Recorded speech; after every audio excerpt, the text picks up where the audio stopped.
Mic check, mic check, mic check. Mic check, mic check, mic check. We checked it though. Because I want them to hear me well. Hear you well? Yeah. I want to sound like I'm in their ear. What is up, everybody? Coach Juma here, and today I'm going to be sharing with you most of my, I don't want to call them regrets. I learned from them in the end, but things I wish I did differently throughout my own personal fitness journey. Make sure to subscribe to the channel. Hit the notification bell so you don't miss a new video, and join the Stupid Fit Fam Mighty Network because I'm always dropping exclusive content in there to help you with your fitness journey and not make the mistakes that I'm going to be talking about in this journey about myself. I got into fitness and lifting about 12 years ago with the goal of becoming better at football. I was a little guy trying to play wide receiver, didn't want to get pushed around really. In high school, my sophomore year, at 140 pounds, 5'11", really small guy for my height. I didn't even realize it at the time. For my size, I'm strong because of martial arts I did growing up, but I was still a small guy either way. So I had to grow and build some muscle, and that was a big focus for me the next 3 or 4 years. By the time I had reached my senior year of high school, I hit 170 pounds, and then I continued to grow to 200 pounds. And then eventually I hit 240 pounds, 235, 240, which was way too big. It wasn't all muscle mass. It was just getting big for the sake of getting big. And I didn't understand that at the time until I got to where I am now, which is 200 pounds, and very much enjoy this weight frame. Probably gonna stay around here, maybe gain 10 pounds over the next couple of years, but that's the aim right now, right?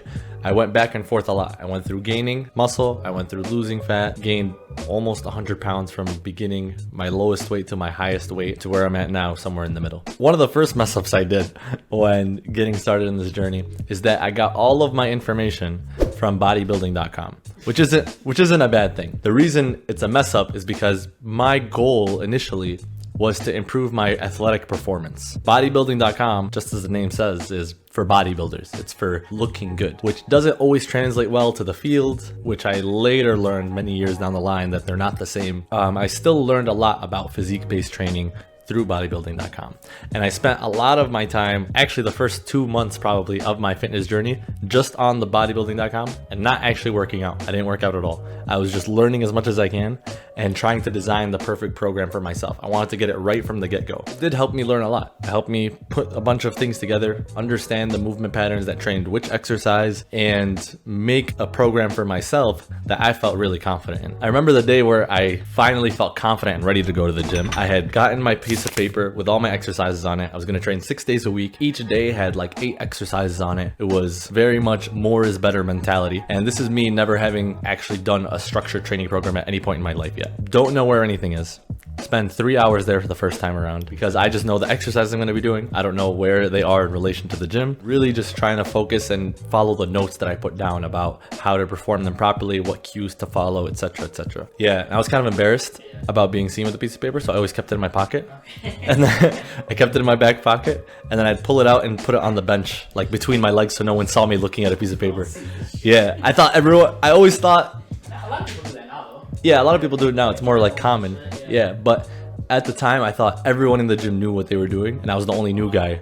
That was my mentality. Experienced extreme soreness because 8 new exercises being pushed as heavy as I can every single day is a lot. I was trying to accomplish everything all at once. The program that I designed had me building every single muscle of my body, my upper chest, middle chest, lower chest, all sides of my back, all 3 heads of my tricep, right? Really complex stuff that a new person doesn't really have to do. They just got to get into a rhythm. Because I spent so much time and energy working on this perfect program, it took me a long time to change programs when it was time when my body hit a plateau. It did good for me. Obviously, like I said, I had gained 30 pounds in the first 2 years of lifting, but the first, I'd say 8 months was very much a grind. The first 2 months, super sore the entire time just because I was doing way too much stuff and very likely not eating enough. I could have spent time focusing on better movement patterns that could have prevented a lot of the injuries that I had playing football in my later high school years. Perfection mentality and trying to get it all right, definitely something I wish I did differently. I wish I just got started, did some exercises as I learned them, right? Just did anything, really put anything together, and then worried about a structured training program later on. At least a structured training program to the degree that I did my structured training program. Structure is still important in the early stages, but again, the habit, the movement is a big part of it, and that should have been more important at that time. But another thing that kind of went wrong at that point in time was that I really overvalued supplementation supplementation, you know, as a lot of people do going through it. And I remember I was given by a friend this pack of Force Factor. I don't know if you know it. It's called Force Factor. They're not even a thing anymore, I don't think. But Derrick Rose was the sponsor. I loved it. Yeah, so I was like, man, Derrick Rose is using this. I gotta check this out. Yeah, celebrity marketing works. I thought you like, yeah, my friend came up to me and she gave me steroids. Honestly, I thought it was, basically. I hid it under my bed so no one saw it because I thought it was like a super dangerous substance, you know? And I took it like to a T, how it was prescribed. So it said, take it like 6 hours before your workout, 3 hours after your workout. And it's basically like a pre-workout. It had creatine in it. It had beta-alanine, citrulline, and malate. It's like pre-workout, but in pill form, kind of, yeah. But it sounded like, you know, how they do marketing. The first time I learned all this stuff, it's just like, oh my God, what the hell? This is crazy. Yeah. I took it to tea. So I would go to the bathroom at lunch because that was like 4 hours before my training session and take it so that no one would see me take it. I was really embarrassed of this the entire time for whatever reason. You know, I felt stronger in the gym, felt like I had more energy, but, you know, very well could have been placebo at the same time. I don't know. I remember I went through that pack that my friend gave me. It was a 30-day supply. I bought like 2 more. After reading about it more and more, I'm just like, this isn't that helpful. Whatever that does is so negligible compared to a good training program, good nutrition, good sleep. Not knowing that at the time, I put it as better than anything else. Was using it regularly. In that time, my body changed. Who's to say it was that per se? I can say 100% it wasn't that. Yeah, just overvaluing supplements in general. I think that's something I would change and really focus on eating my food more than trying to supplement it wherever I can, finding these shortcuts. The shortcuts make things take longer than they are. So that was one. In this time post high school and the couple years following it, I started buying training programs from other professionals. I was still competing in track in my college years. So I was buying programs of strength and conditioning professionals that have a proven track record working with athletes. I was really excited about that. This is the first time I'm getting outside help where I'm not making my own stuff. And in the name of perfection, once again, perfection is my ultimate enemy. I think the split I was doing was upper, lower, push, pull legs. So full upper body day, lower body day. Those were like heavy, low rep kind of stuff. Then push, pull legs, more hypertrophy focused. I wanted and expected to do those 5 days in a row every time. Sometimes something comes up. You know, this was during the summer. Sometimes I'd go out with a friend. Sometimes I had an activity. Sometimes I got called in for work. Anything can happen. I remember I've done this so many times where I would do the upper body day, then the lower body day, then I'd have that break for whatever reason, and then I'd start over. Upper body day, lower body day.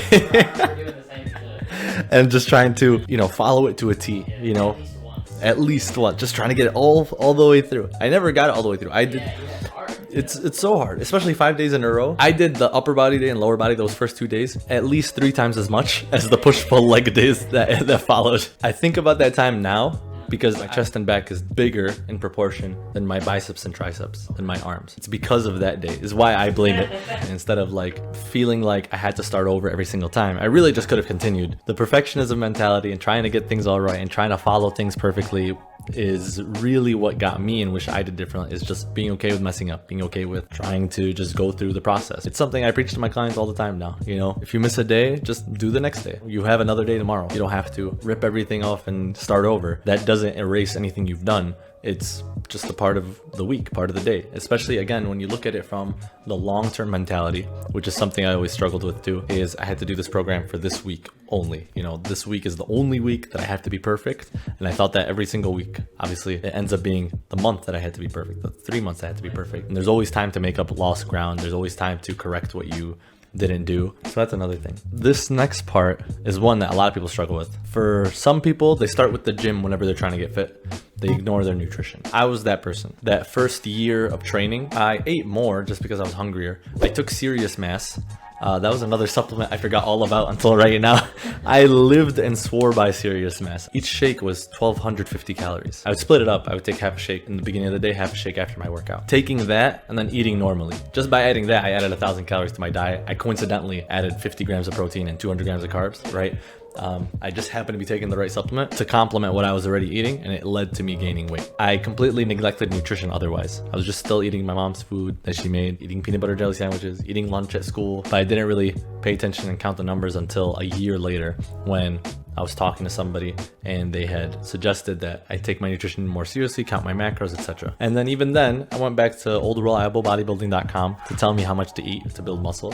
And it gave me a very generic template. Eat your body weight in protein and 2 times your body weight in carbs. So at the time I was 160, 170 pounds. I had to eat 160 grams of protein every day, 300 grams of carbs every day. If I ate more than that, that's good. That was just the bare minimum I had to hit. You know, no individualization, no concept of needs, no types of foods, getting in micronutrients, no meal timing, none of that. Just get in this much protein, get in this much carbs, and that's it, you're done. I got validation from that because like the week after I read it, someone else at school that was a big lifter had said that same kind of idea. And I was like, oh, okay, yeah, this is the right thing to do. It helped with gaining weight, right? But that mentality led to me gaining way too much weight, right? That's where I continued to do that process, continued to lift weights until I got to 230, 240, 230 pounds. And I realized it doesn't work like that. I got to keep adjusting things. I got to be a little bit more fine-tuned. I got to be smarter with the specific food choices and how each decision I make matters as opposed to the entire day and what general markers I have to hit, right? This isn't a lifelong rule that I was meant to follow. It was something that was helpful as a guideline for a short period of time. I really didn't want to nitpick my nutrition. I didn't want to track my food. I didn't want to think about my food choices. I wanted to eat whatever I want. Because of that idea, me looking for a shortcut in that regard too, I struggled with getting the most out of my results and the most out of my time in the gym. Now I'm more efficient with what I do and what I eat,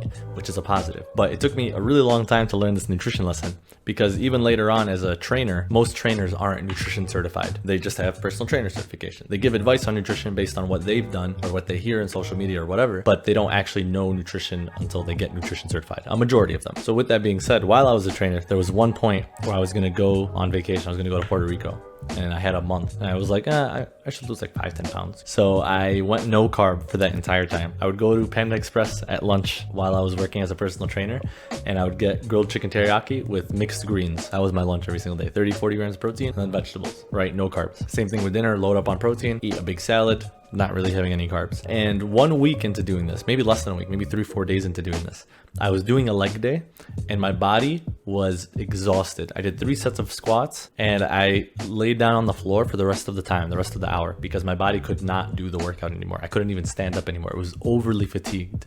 And I ended up being sick for the next 10 days after that, just basically bedridden, because my body rejected the lack of nutrients so hard. So I know my body personally needs carbs, and everyone's body needs carbs because they do a lot for you physiologically and for your hormonal system. And it was at that point that I really decided to learn about nutrition for myself and for my clients. I was working with 40 people at the time, 40-50 people throughout the week. Each one was putting in work in the gym. A lot of them were seeing results just by the added energy expenditure. A lot of them were stagnant because of the food choices and things they were making and the nutritional strategies that they thought they should be doing instead of the actual things that were best for them. So I took the time to get multiple nutrition certifications while I was a personal trainer. It really turned things around for my clients to where their results exponentially increased. And that was a big turning point for me and why I do this now as a nutrition coach, for people to see that it's not about working as hard as you can or trying to be as restrictive as possible. It's so that you can be as efficient as possible and feel as good as possible while doing it. And the last part here was something that's come up multiple times throughout all of these points, wishing that I had asked for help sooner. I'm a very independent person. I was raised with the idea of you got to do things on your own. If you get help, it's like cheating kind of mentality, but that's honestly the most toxic mentality that I have been given, I guess, or been brought up with. You're not cheating for doing this in life. The point is to get it done, right? No one's gonna flag you for it, give you a red X, or give you a ticket for getting help. You get what you want sooner. There was a lot of people that I met along the way that if I'd asked for help sooner, I would have saved myself a lot of time, saved myself a lot of stress, saved myself a lot of headaches, saved myself from getting sick, buying all these products that didn't actually do much for me. If I had just taken the time to go to these people that have been there, done that, and are trusted resources and taken their advice, asked them for help. Because of the hard-headed mentality, it wasn't obvious for me.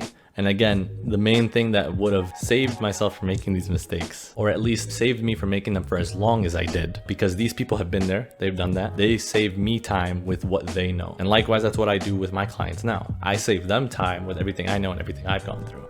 And that helps them not go through this 12-year process of going up and down, back and forth, and learning things by trial and error. They can learn things by a professional. And in the end, you get to where you want to go and you're happier for it because it's not as stressful of a situation. You feel better doing it than you ever would have trying to do it on your own, trying to navigate all the misinformation online.